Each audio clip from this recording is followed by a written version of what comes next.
Bom dia! Glória a Deus. Semana passada eu iniciei a primeira parte dessa ministração falando sobre a nossa filiação em Deus. E a nossa filiação em Deus, ela deve ter uma finalidade, ela deve ter um alvo, ela deve ter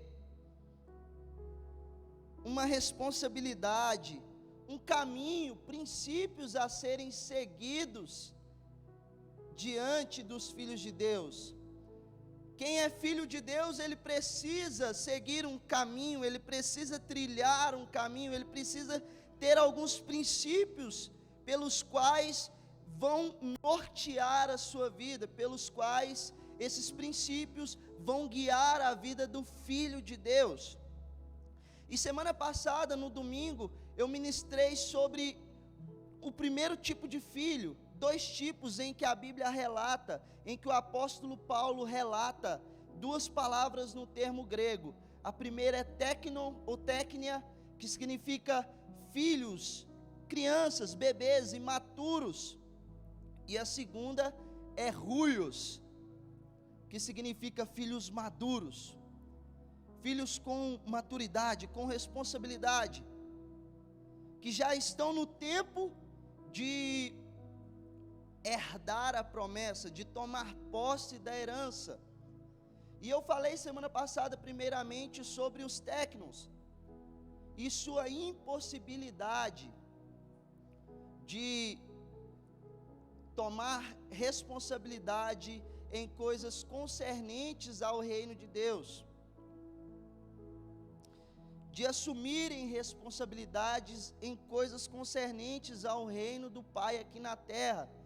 E eu falei muito sobre o teknon, dizendo que era impossível, ou é impossível ainda, Deus dar autoridade, Deus entregar uma missão a um filho que não chegou à maturidade, que é criança ainda. Deus não dá responsabilidade a crianças, só a adultos e a filhos maduros. E hoje então eu quero falar sobre o ruios, que é o filho maduro, que é aquele que entendeu a responsabilidade, que é aquele que assumiu uma responsabilidade diante do Senhor. Você sabia que como filho de Deus você tem responsabilidades a cumprir?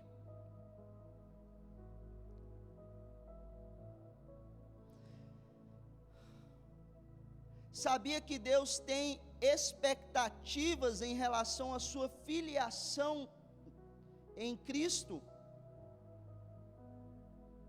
Sabia que Deus espera algo de você como filho dele?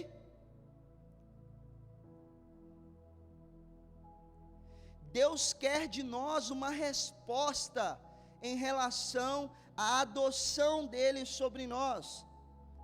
A base, o pano de fundo dessa ministração, as duas partes, é Romanos 8,14, na qual a Bíblia fala que nós somos adotados como filhos. Romanos 8,14.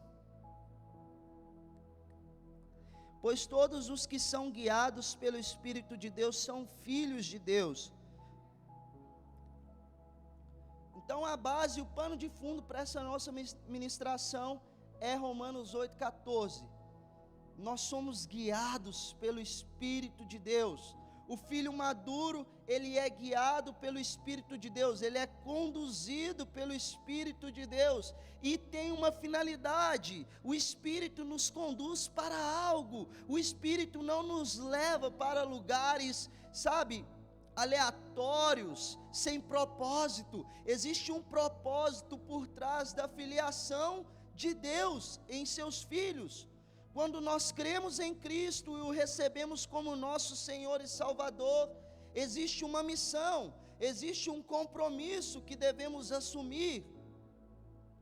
E nós temos que permitir que o Espírito Santo nos guie, que o Espírito Santo nos conduza para essa missão. Qual foi a primeira coisa que aconteceu com Jesus quando foi batizado nas águas, a Bíblia diz que o Espírito de Deus desceu sobre ele e o levou para o deserto. Existia um caminho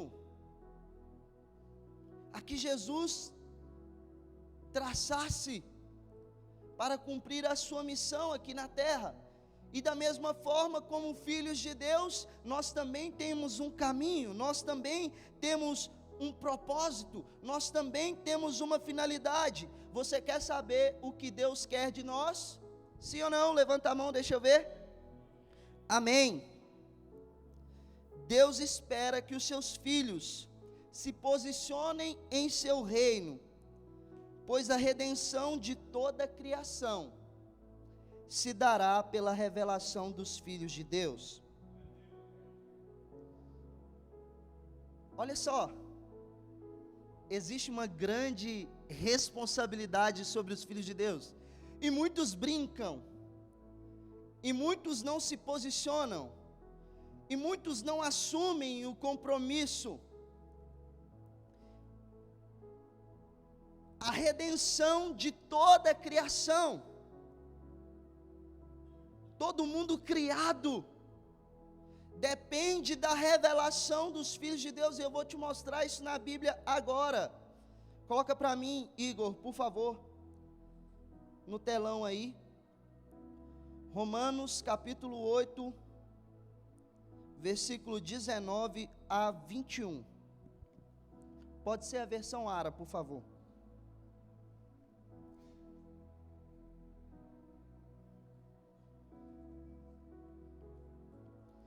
Preste atenção, leia comigo. Se você tem a Bíblia, acompanhe na Bíblia, mas se não, no telão.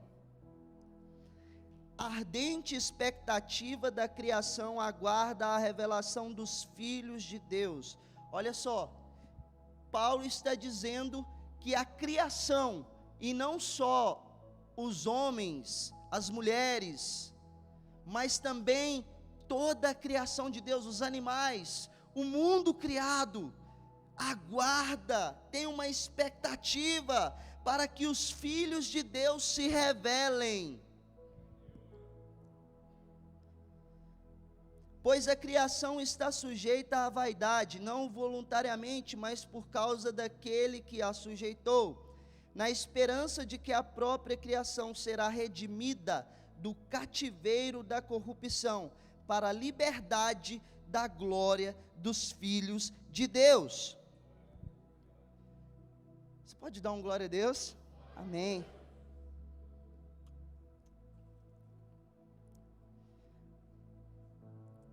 Por isso que a criação está revoltada com o homem.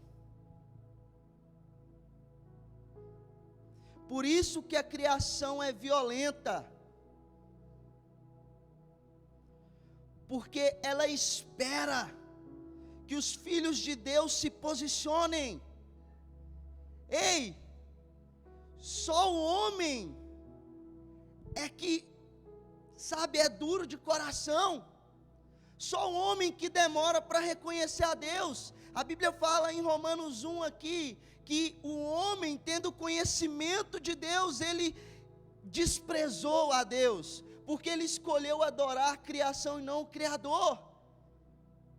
Se os animais pudessem falar, eles diriam: ei, cabeça dura, se renda a Deus, pois existe um Deus no céu. A criação, ela revela, ela conhece o Criador, mas ela ainda não está redimida, porque os filhos de Deus não foram revelados ainda. Por isso que os leões não atacou Daniel, porque Daniel revelava a glória de Deus. Quando Daniel é jogado na cova dos leões, os leões na hora devem ter pensado assim: ah não, esse aí ele revela a glória de Deus, esse aí está em paz com o Criador. Então existe uma responsabilidade sobre nós como filhos, e nós devemos revelar a glória de Deus. Deixa eu te fazer uma pergunta: quem você tem revelado? As suas atitudes, a sua postura, o seu estilo de vida tem mostrado de quem você é. a quem você pertence e quem você tem revelado que é. De quem você tem revelado que é.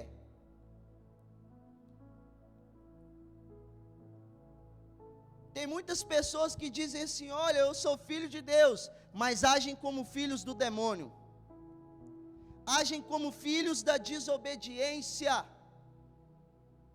Sabe, o mundo aguarda ardentemente a revelação dos filhos. Então, quando alguém diz: eu sou filho de Deus, o mundo fica atento, com os olhos fitados em nós, esperando que nós revelemos Deus através das nossas atitudes,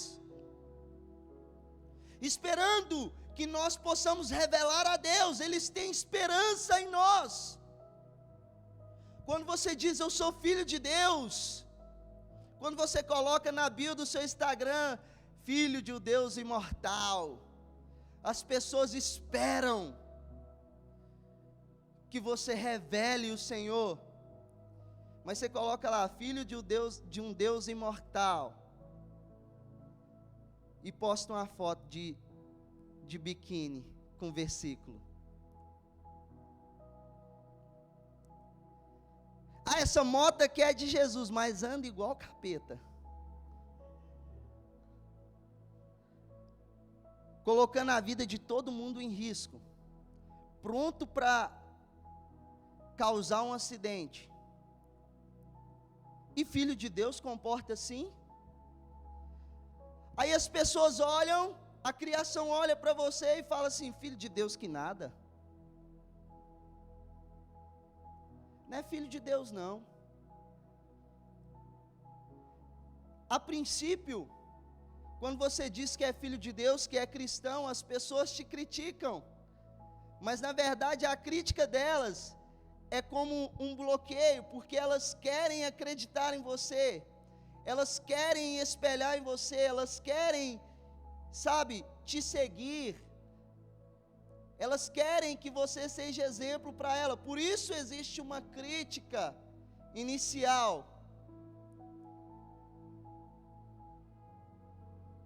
Na verdade, a crítica, na verdade, é uma esperança disfarçada.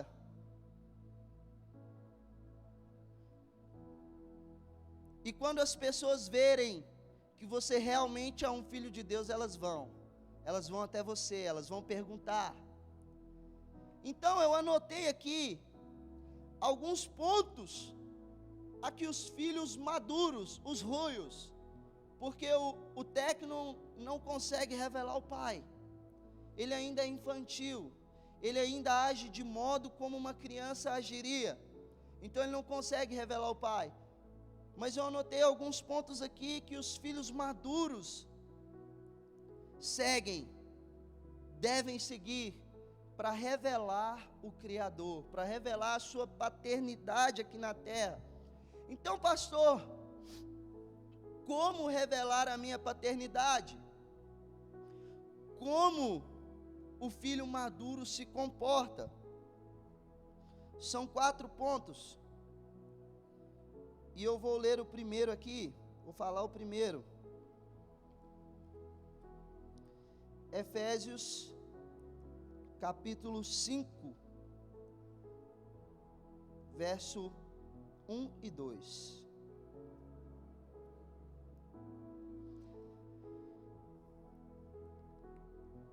Sede, pois, imitadores de Deus, como filhos amados, e andai em amor, como também Cristo nos amou e se entregou a si mesmo por nós como oferta e sacrifício a Deus em aroma suave. Primeiro ponto que os filhos maduros devem seguir para revelar a sua paternidade celestial aqui na terra: devemos imitar a Deus. O filho maduro, ele imita o seu Criador, ele imita o seu Redentor, o Cristo vivo.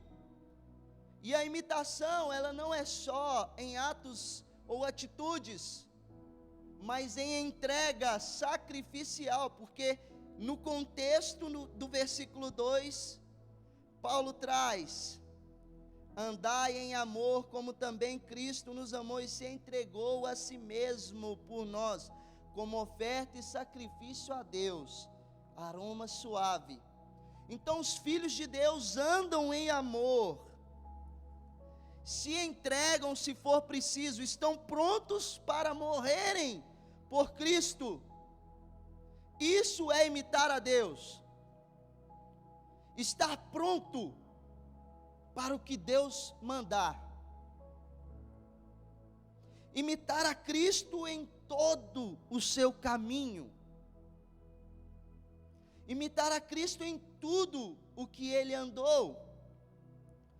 Eu estou lendo um livro que se chama Em Seus Passos, O que Faria Jesus?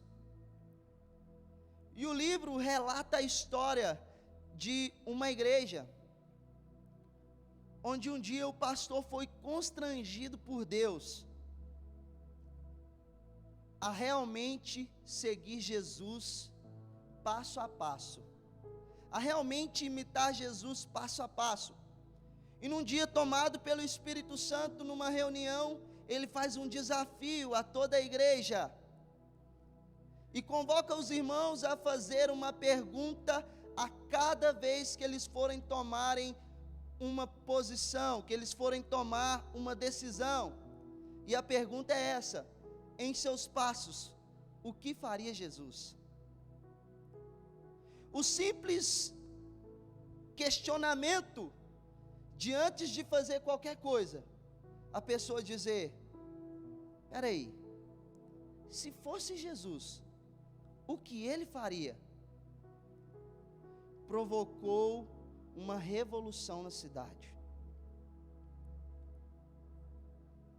provocou um avivamento na cidade. As pessoas que eram egoístas, ricas e egoístas, que pensavam em si mesmo, começaram a olhar para o próximo e a não ter a sua riqueza como sua. E o livro conta que uma jovem começou a investir seu tempo e o seu dinheiro em vidas no lado pobre da cidade. E aconteceu uma revolução, um avivamento, vidas foram salvas por causa de um simples ato de dizer: o que Jesus faria se fosse eu?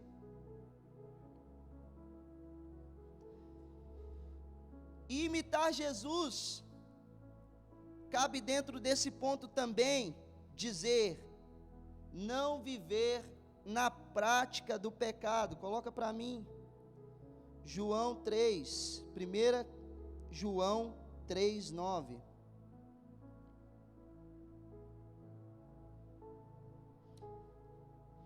Todo aquele que é nascido de Deus não vive na prática do pecado, pois o que permanece nele é a divina semente.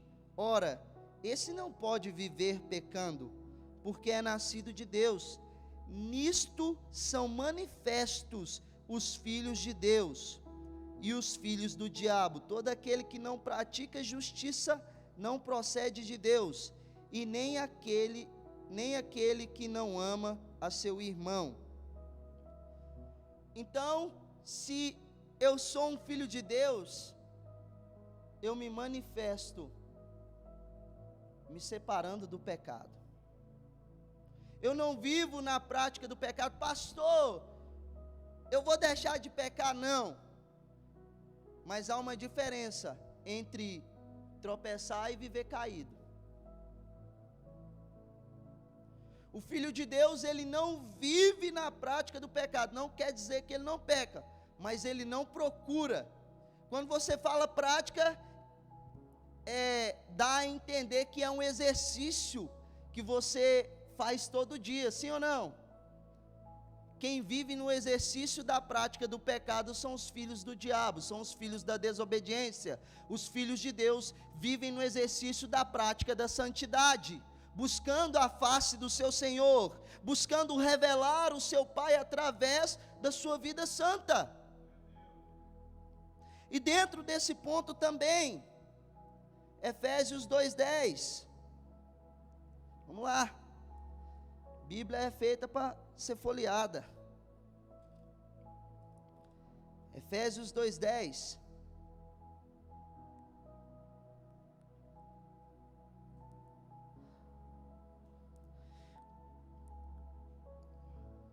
Vamos lá.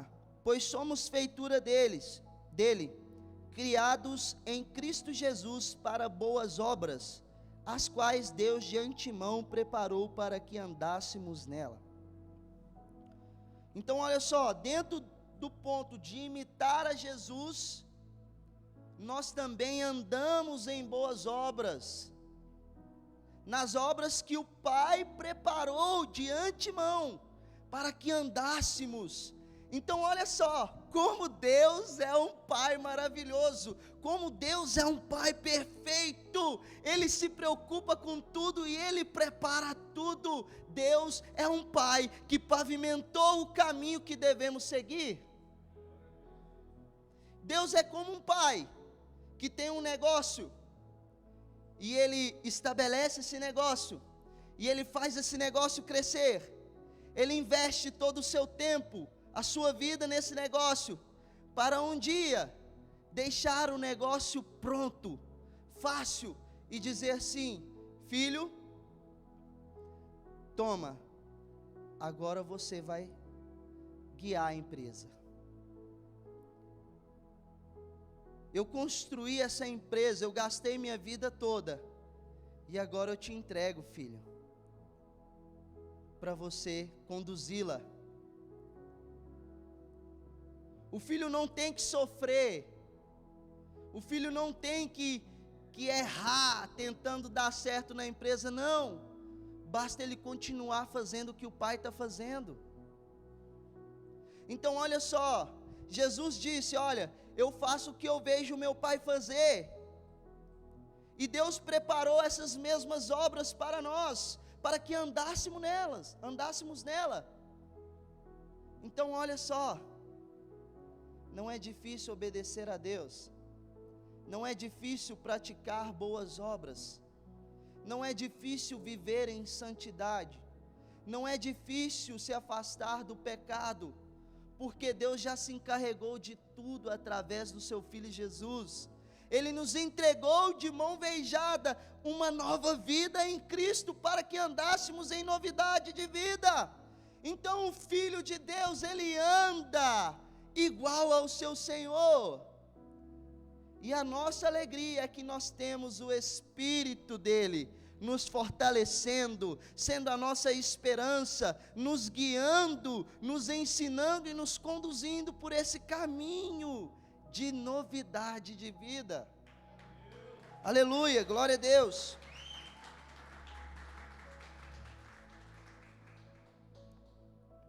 Então olha só, você não tem que sofrer, basta você seguir o caminho que o seu Senhor, que o seu Deus, que o seu Pai preparou para você. Amém? Vamos lá, segundo ponto, e essa aqui vai pegar muita gente, esse ponto aqui vai pegar muitos de vocês, porque é difícil, é muito difícil, às vezes é dolorido. Coloca para mim, Igor, por favor, Hebreus 12, do 6 ao 11. Filhos maduros aceitam a correção do pai. Vamos lá. Porque o Senhor corrige a quem ama e açoita o filho a quem recebe. É para a disciplina que perseverais. Deus vos trata como filhos. Pois que filho há que o pai não corrige? Mas se estáis sem correção, de que todos se têm tornado participantes, logo sois bastardos e não filhos. Então olha só, o escritor de Hebreus está dizendo que o filho, a pessoa que está sem correção, todo mundo está sendo corrigido, vamos supor, vamos imaginar. Aqui, durante essa ministração, todos estamos sendo corrigidos, até eu, para estar em conformidade com a imagem do meu Senhor. E se tem alguém aqui que diz assim, olha, essa mensagem não é para mim, se essa pessoa não está sem correção, então ela não é filha de Deus, ela é bastarda. Pois se todos estamos aqui é porque tem correção para nós, amém? E essa correção é porque Deus nos ama, e Ele se preocupa conosco. Além disso, tínhamos os nossos pais segundo a carne, que nos corrigiam e os respeitávamos. Então olha só, o seu pai e a sua mãe te corrigia, ou talvez corrige até hoje, e você respeita. Não havemos de estar em muito maior submissão ao Pai espiritual, e então veremos? Então olha só, se a gente obedece os nossos pais terrenos, quanto mais o nosso Pai celeste. Ele não é uma autoridade maior do que a nossa paternidade terrena? Pois eles nos corrigiam por pouco tempo, segundo melhor lhes parecia. Deus, porém, nos disciplina para aproveitarmos a fim de sermos participantes da sua santidade. Olha só que maravilha! Toda disciplina com efeito no momento não parece ser motivo de alegria, mas de tristeza. Ao depois, entretanto, produz fruto pacífico aos que têm sido por ela exercitados, fruto de justiça. Então olha só, quando Deus nos corrige, muitas vezes o filho imaturo é que quebra a cara, porque o filho imaturo, quando ele é corrigido, ele se revolta, ele não entende. O filho imaturo é como uma criança, é como meu filho. Eu falo, Josué, não faz isso, e fico bravo com ele, e ele diz, pai, eu não gostei do jeito que você falou comigo, mas eu falei assim, eu não gostei de você ter me desobedecido. O filho imaturo, ele não entende a correção, e muitas vezes ele não aceita, ele se sente afrontado pela correção. Quem é você? Quando o pastor te chama no gabinete, quem é você? Quando o pastor vai te confrontar com base na palavra, quem é você? Você é o filho que aceita a correção? Realmente, pastor, eu tenho falhado nessa questão. O senhor está certo, eu tenho que mudar. Esse pastor não sabe de nada. Você é o filho imaturo, esse pastor não sabe de nada. O que ele falou lá, não concordo com o que ele falou lá, não. Quem é você? A sua atitude diante do confronto, diante da correção, diante da exortação da palavra do Senhor, mostra se você é filho maduro ou um filho imaturo, se você é técnia ou se você é ruim. Porque o filho maduro, ele entende que a correção, mesmo que no momento ela seja dolorosa, e dói porque muitas vezes mexe no nosso ego. A correção, ela dói porque muitas vezes mexe em alguma coisa que está ligada ao nosso caráter, ou que a gente aprendeu com a cultura errada, com o ensino errado talvez dos nossos pais. E a palavra, ela nos confronta, a palavra, ela nos coloca contra a parede, porque a vontade de Deus não é te agradar.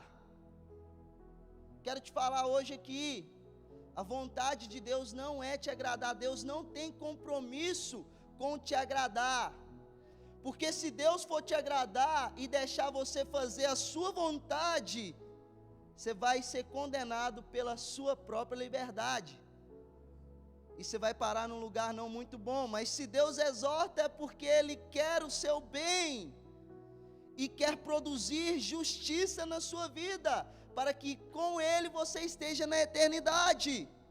Então Deus não tem compromisso com a nossa vontade, Ele tem compromisso com a própria vontade dEle, porque ela é boa, perfeita e agradável. Então o filho maduro, ele diz como Jesus, ele ora como Jesus: Pai, contudo, se possível, passa de mim esse cálice, mas contudo, seja feita a sua vontade, não a minha. Então, se precisar de eu ser desagradado por Deus, eu serei, porque eu não compreendo os planos e os propósitos dEle, porque os pensamentos de Deus são mais altos que os nossos, os planos de Deus são mais altos que os nossos. Isso diz perfeição. Você não consegue enxergar um palmo à sua frente, você não consegue acrescentar um côvado, um dia, ou mais 15 minutos da sua vida, mas o Senhor já viu toda a existência, e Ele faz conhecido o fim das coisas. Então, filhão, então, filhona, quando o Senhor te exortar, seja através da vida do seu pai, da sua mãe, seja através da vida do seu líder de célula, seja através de um homem ou de uma mulher de Deus, de um líder, de um pastor, não se sinta confrontado, não se sinta triste, não se sinta ofendido. Entenda que é Deus te moldando, entenda que é Deus te exortando para você trilhar um caminho de santidade e poder desfrutar das coisas dele aqui na terra e também na eternidade, amém? Vamos lá. Terceiro ponto. O primeiro ponto foi: devemos imitar a Cristo, imitar o Pai. O segundo ponto: filhos maduros aceitam a correção, porque entendem que a correção é boa. Terceiro ponto: filhos maduros não são enganados, têm raízes profundas e crescem na verdade. Efésios, capítulo 4, versículo 14 e 15.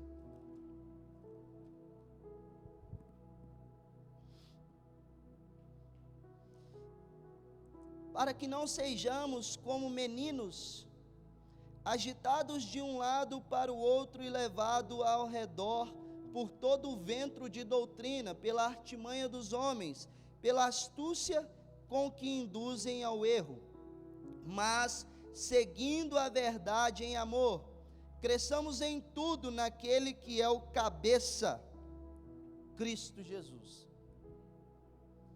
Então olha só, os filhos maduros de Deus, eles não são levados por qualquer vento de doutrina, eles crescem na verdade. E o que é a verdade? É vamos lá, gente. O que é a verdade? É a palavra de Deus. Então o filho maduro, ele não está buscando um profeta da revelação. Eu vou lá naquela igreja lá, porque hoje vai um profeta da revelação, ele precisa revelar algo sobre a minha vida.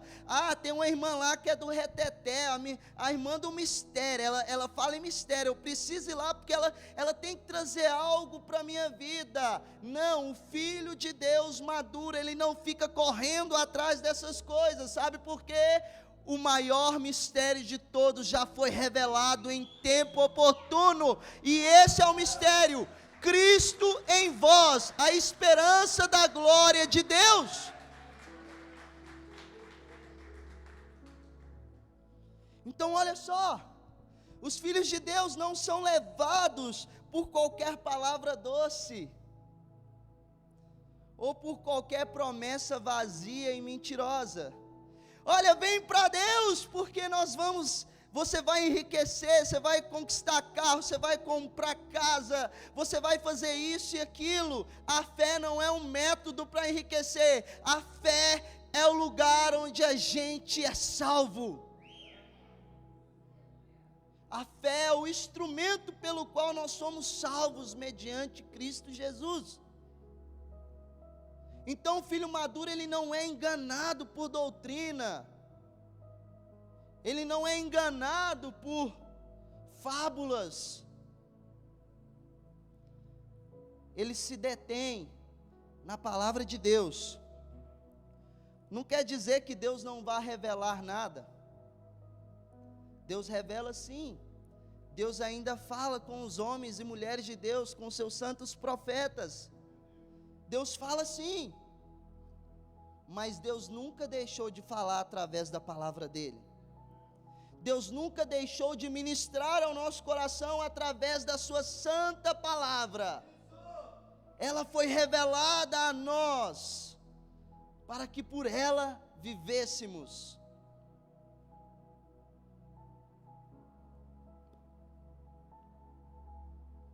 O maior mistério de todos é Cristo em nós. É Cristo habitando em mim e em você. Esse é o maior mistério de todos. Sabe por quê? Como pode um Deus tão poderoso, um Deus que é tudo, um Deus que é pleno, um Deus que enche todas as coisas, querer habitar em homens e mulheres falhos? Isso é um mistério. Quem consegue medir a Deus? Ele está em todos os lugares, Ele é todo poderoso, Ele sabe de todas as coisas, Ele é eterno. A Bíblia diz que nem os céus dos céus podem conter a glória de Deus. Como que Ele habita em nós? Vasos frágeis, sujeitos à morte, sujeitos à fraqueza, e mesmo assim, o mistério de Deus habita em nós. O Cristo vivo habita em você. Você consegue compreender isso? Deus habita em você, a eternidade está dentro de você. Então para que eu preciso ficar buscando mistério, revelação? Nós temos dentro de nós toda a eternidade. Aleluia.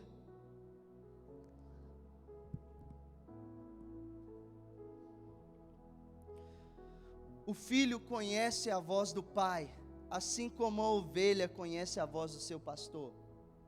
Jesus em João 10, 27 e 28, ele disse assim: olha, as minhas ovelhas me ouvem, elas conhecem a minha voz e elas me seguem. Então o filho maduro não está perdido. Quando ele ouve a voz do pai, ele está atento, ele sabe, é meu pai me chamando, eu vou indo agora. É como eu tenho treinado com meu filho, eu falo assim: filho, quando o pai te chamar, tem que ser na hora. Eu quero chegar ao ponto de eu dizer assim: Josué, para, e o meu filho parar. Josué, vem, e o meu filho vir na hora. Quando ele ouvir a minha voz, ele tem que parar, porque isso é segurança para ele. E o Filho de Deus é da mesma forma. Quando o Pai fala, nós ouvimos, nós entendemos. Não somos enganados. Nós reconhecemos a voz do nosso Pai, amém? Glória a Deus. E o quarto ponto.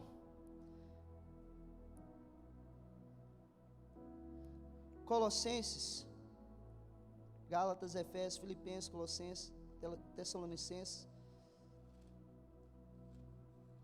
Colossenses 3, do 12 ao 15. Os filhos de Deus vivem acima das ofensas. Preste atenção. Revesti-vos, pois, como eleitos de Deus, santos e amados, de ternos afetos de misericórdia, de bondade, de humildade, de mansidão e de paciência. Suportai-vos uns aos outros. Olha só, o segredo da unidade e da paz dentro da igreja, porque nos outros lugares não tem isso, amém? Suportai-vos uns aos outros, perdoai-vos mutuamente, Caso alguém tenha motivo de queixa contra outro, assim como o Senhor vos perdoou, assim também perdoai-vos. Acima de tudo isso, porém, esteja o amor, que é o vínculo da perfeição. Então, olha só, o Filho de Deus, ele prefere perdoar. O irmão comprou alguma coisa minha e não me pagou. Se não pagou, irmão, perdoa. Mas tenha paz.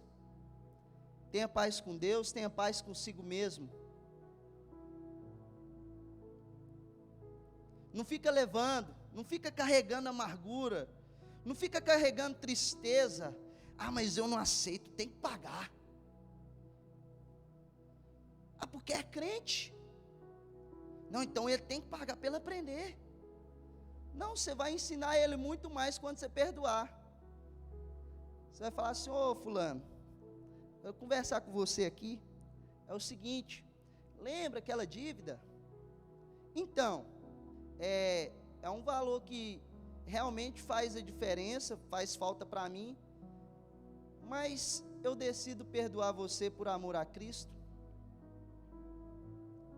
Isso é estar acima da ofensa.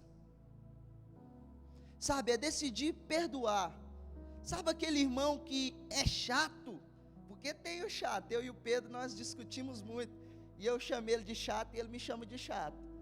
Mas todo dia eu perdoo esse cara. Eu não deixo a ira de Deus, a minha ira se pôr, né? A minha ira, o sol se pôr sobre a minha ira. Eu perdoo ele, eu amo ele, gente. Eu me sujeito. Eu suporto ele. Então isso deve ser algo que deve ser mútuo em nós. Nós devemos amar uns aos outros, nós devemos suportar uns aos outros. Uma das melhores armadilhas e estratégias do diabo é fazer com que os filhos de Deus se sintam ofendidos.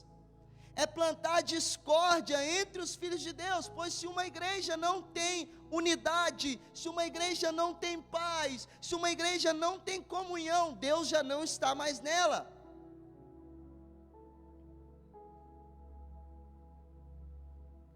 Como é a bênção apostólica? Que o amor de Deus Pai,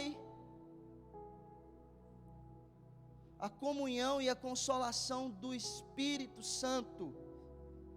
Então, se o Espírito Santo está aqui, a comunhão, a unidade, e o Filho de Deus preza por essa unidade, ele preza por essa comunhão, mesmo que tenha que passar por cima do seu próprio ego,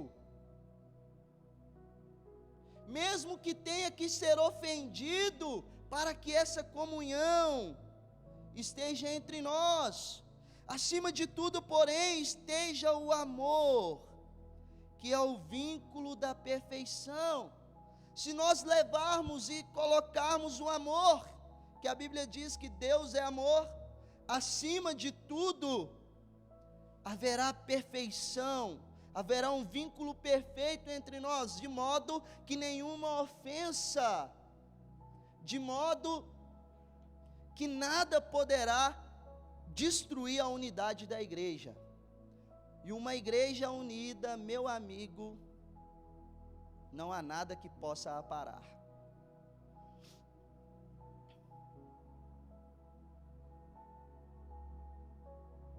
É o seguinte, você quer ser maduro? Quem quer ser maduro aqui? Quem quer ser um Ruios? Filho maduro de Deus? Então é o seguinte, segue tudo que eu te falei aqui. Cara, eu dou glória a Deus, porque Deus me dá coisas muito simples, mas que muitas vezes são profundas. Porque quando eu leio a Bíblia e eu vejo a igreja primitiva, não havia nada complexo, eram pessoas simples, vivendo num lugar simples, e a Bíblia fala que eles tinham singeleza no coração, simplicidade.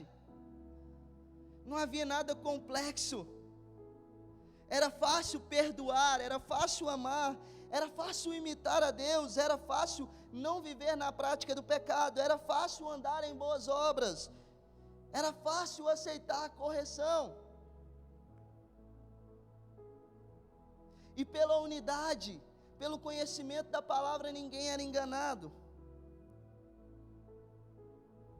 E a conclusão dessa mensagem está em Efésios 4:13.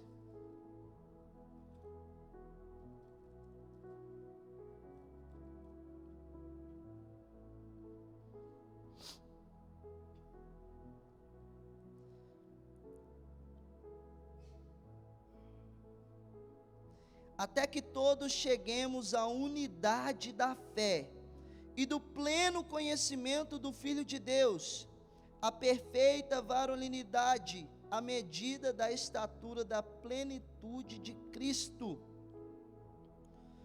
O filho maduro, ele busca a unidade da fé. Uma igreja madura, ela tem unidade de fé. Todos têm um só pensamento, todos têm um só coração, todos têm uma só oração, um só clamor. Todos estão unidos e ligados pela mesma coisa: o reino de Deus, o avanço do reino de Deus, a salvação em Cristo. Então, uma igreja de filhos maduros, ela busca a unidade da fé, passando por cima de tudo, perdoando aos outros, perdoando uns aos outros, suportando uns aos outros, sujeitando-se uns aos outros por amor de Cristo, para que a unidade da fé nós cheguemos ao pleno conhecimento do Filho de Deus. Sabe, a oração que Jesus fez, a oração sacerdotal, antes de se entregar, de levar o seu corpo para o Calvário, como sacrifício, ele ora pedindo ao Pai para que nós sejamos um conosco e com Deus, assim como Cristo é um com o Pai. A vontade de Deus é que a igreja chegue à unidade da fé, e para nós chegarmos a essa unidade, nós precisamos amadurecer. Nós precisamos seguir a Cristo em todos os seus preceitos, em todos os seus caminhos, amá-lo intensamente e amar o próximo como a nós mesmos. A maior responsabilidade de um filho de Deus é ser exemplo para que mais filhos se acheguem a Deus. Sabe, quando você se tornar um exemplo, mais pessoas vão vir. Quando a igreja se tornar madura e existir unidade plena e perfeita entre nós, mais pessoas vão se achegar, porque as pessoas vão olhar, olha, existe um lugar onde existe um vínculo perfeito de amor, que é derramado sobre a igreja, e lá a unidade, lá eles realmente são família, lá eles realmente estão unidos, e eles vão querer se achegar. Por isso que Jesus disse que eles sejam um, para que o mundo creia que tu me enviaste. Nós somos a resposta para a criação. E eu já concluo. Nós somos a resposta para a criação. Ei, você é a resposta para a criação. A revelação de Deus está na sua vida, para que você revele a Deus a criação. As pessoas lá fora estão esperando uma resposta de você. As pessoas lá fora estão esperando que você se manifeste como filho de Deus em amor, para que elas creiam que Jesus foi enviado pelo Pai, e Ele está por meio do seu Espírito na igreja. Uma igreja madura tem unidade, e essa unidade revela o Pai, e as pessoas se achegam, e as pessoas se aproximam, e as pessoas creem que Cristo verdadeiramente foi enviado, porque há amor. não há hipocrisia, não há mentira, não há falsidade.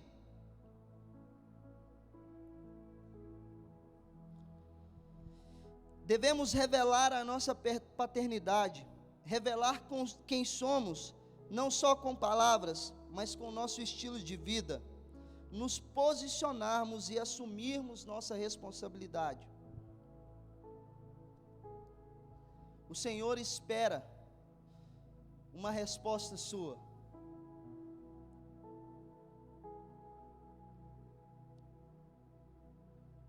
Para que o mundo creia que Jesus foi enviado, nós devemos chegar à plena unidade da fé. Nós devemos nos tornar maduros para revelar o Pai aqui na terra. Amém?